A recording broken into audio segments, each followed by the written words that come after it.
Hey everybody, this is Troy from the Do-It-Yourself World Electronics. I got some packages in the mail. We'll open them in order that they arrived. This is something cool. Hopefully, I'll be able to finish this in one shot. That is tiny, tiny, tiny. I did not expect it to be so little. Oh wow, I need a chair. I can't believe how tiny those are. These are supposed to be capacitive touch sensor circuits. What? Is that two? Oh, wow. That's two of them. Whew. Look at how little they are. They're so little. So that tiny, tiny, tiny little thing is going to drive my security systems here in the homestead.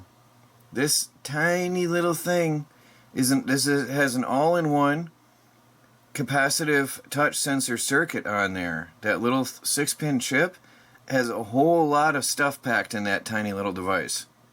And then it looks like, can't tell, there's a capacitor, and I'm not quite sure if that's an LED or what that is on there.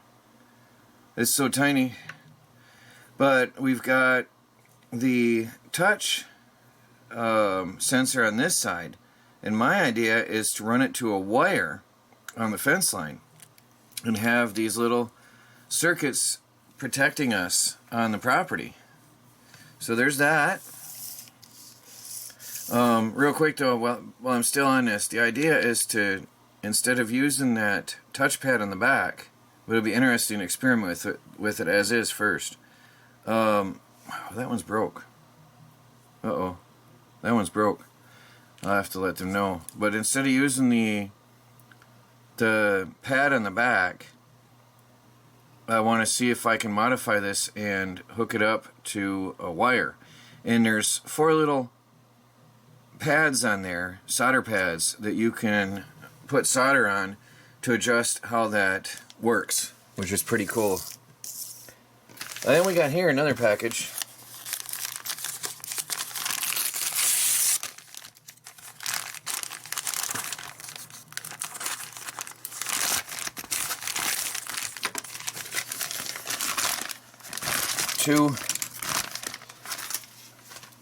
Two more things here. Now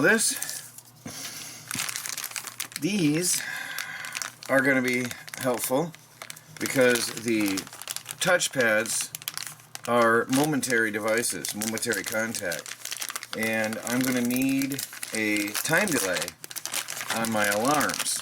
So what we have here is 6 555 timer circuits with adjustable time delay and a built-in relay.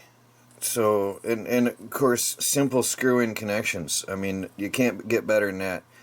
And it was so cheap, I forgot the exact price, but something like $1 less a piece. I can't build that for that price. I just cannot build that cheap. Just any one of these pieces alone would cost that. So it's just getting unbelievable how affordable things are these days, these pre-made little circuits. Arduino has pretty much opened the door for electronics experimenters to get really low-cost devices like this.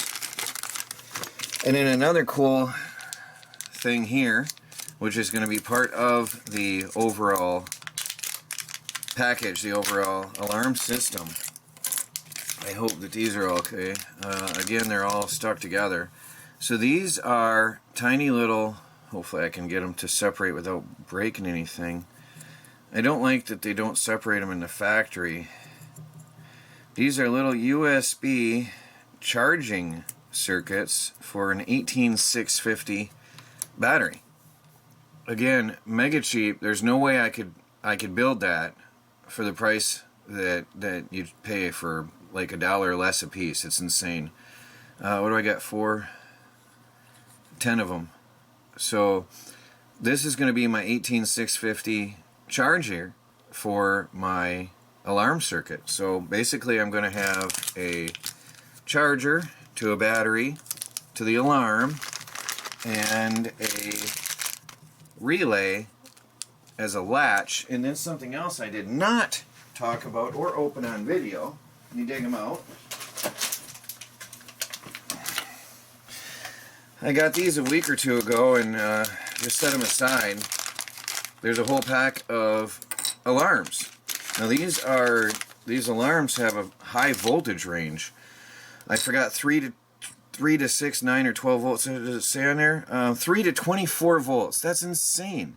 So anywhere from 3 to 24 volts DC to drive this. So basically we've got a complete perimeter defense system right here for just a few dollars. And I'm going to be experimenting on a separate video. This is my unboxing video, but separately I'm going to go ahead and put all these together and experiment with them. Having the little USB charger going to an 18650 battery, and then a wire going to the capacitive touch sensor, and if somebody touches a wire, it triggers the 555 timer, setting the time delay to turn on the alarm for a set amount of time. That way if we're not home and the alarms are going off, the cops don't have to break down our fences and gates to go and shut it down. It'll shut itself down after a certain time that I set. And coming on the way are some solar panels that will power the whole thing. Now, let me go grab the batteries that I plan on using for this. These are little modem batteries you may remember I bought back in winter. Probably almost a year ago now. I don't remember when that was. These are modem batteries rated at 8.4 volts DC, 2200 milliamp hour, which is too high for my needs because I want to run this on a 5 volt solar panel and a USB charging port. So this is the inside of one of these, as you can see, taken apart. We have a little BMS type system, a balancing circuit. Pretty complicated. There's a lot on there. Pretty impressive. So I'm going to keep them. It's a for 2 batteries. But I'm going to separate these, and these are then 3.7 volt, 2200 milliamp hour, 18650 batteries. So there will be one battery to a circuit, and then a solar panel. And there you have it. Everything for very, very low price. If this works out, I might put these together for sale in a nice housing. So we'll see how it goes. But I'm very excited. I hope you guys are excited about seeing the video on the assembly and experimentation of my home security system. So the idea is somebody comes up to our fence line, they touch a wire, it literally triggers, instead of turning on a touch lamp, what they're going to be doing is turning on an alarm instead of a touch lamp. This is literally the same circuit as in a touch lamp, where you touch it on, touch it off. And in this case, we're going to have the intruder turning on an alarm. And there's things that I have planned to prevent that from being defeated, but we'll go into that in a separate series. Well, guys, all my parts are in. There's nothing to stop me from working on this, so that's what I'm going to do this afternoon, is see about putting together a home defense system. This is really cool, and I can see this idea, these circuits being in demand when I get them fine-tuned and encased in a proper outdoor, nice-looking, presentable housing, weather-resistant housing. I can see this actually becoming a product that I could sell. Because imagine you're out camping, hiking, hunting, or in your own home defense, and you have your camp surrounded by wire, and anything, especially in the night, if an animal touches that wire, it's going to trigger an alarm alerting you ahead of time and could save your life. So it's a pretty cool setup here I got planned. Well, guys, thanks for watching. Please do like this video, leave a comment below, subscribe, and hit that bell notification, that bell icon, to get notifications of uploads, and see how this works out. Another video to come. Talk to you all later.